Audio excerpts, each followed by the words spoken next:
Alright, so in this video, we're going to be upgrading the Heliamphora terrarium for two reasons. Number one, that plastic storage container was kind of crowded, and just in general, it looked kind of junky to have my plants in a plastic storage container. The plastic was opaque, so you couldn't really see the plants that well anyways. And then the second issue was I didn't have a pump installed in the water basin.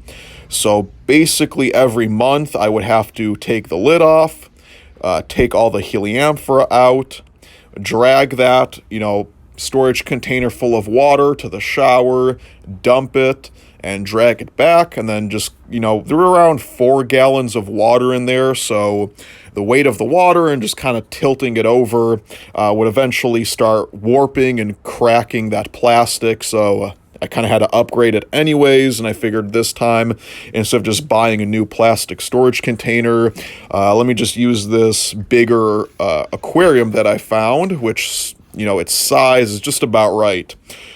So not much has changed. Obviously, it looks better.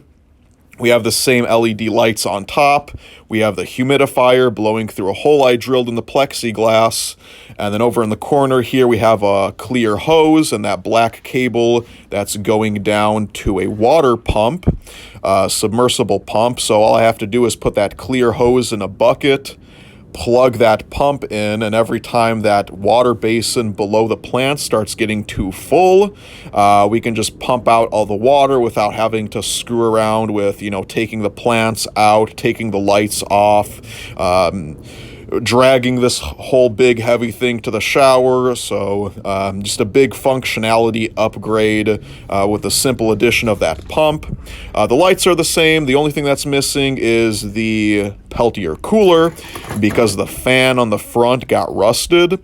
So what I'm going to have to do is unscrew that and then screw on a waterproof computer fan, which I still have to order. Of course, I'm going to have to, find out which size I need and then, put that back on. I'm not too worried about it because these are in the basement and we're heading into the winter time, so it's cold enough for them to grow anyways without any real issues. This terrarium never really gets too hot. So they're all fine. They're looking kind of bad. And the reason for this is because I went away for vacation for about a month, and the humidifier never got refilled. So, anytime you go on vacation and you've got some, more sensitive plants, there's always a high chance that the caretaker is going to screw something up. In this case, the humidifier never got refilled. So a lot of that foliage is dry, but hopefully with this terrarium upgrade, some azoxystrobin treatments, and then just fertilizing the new pitchers with the Max C fertilizer, all those will start looking halfway decent again, and I can do an update on the plants themselves instead of just the terrarium. But this is where I'm at right now. Just got to get that Peltier set up, and this is the new terrarium.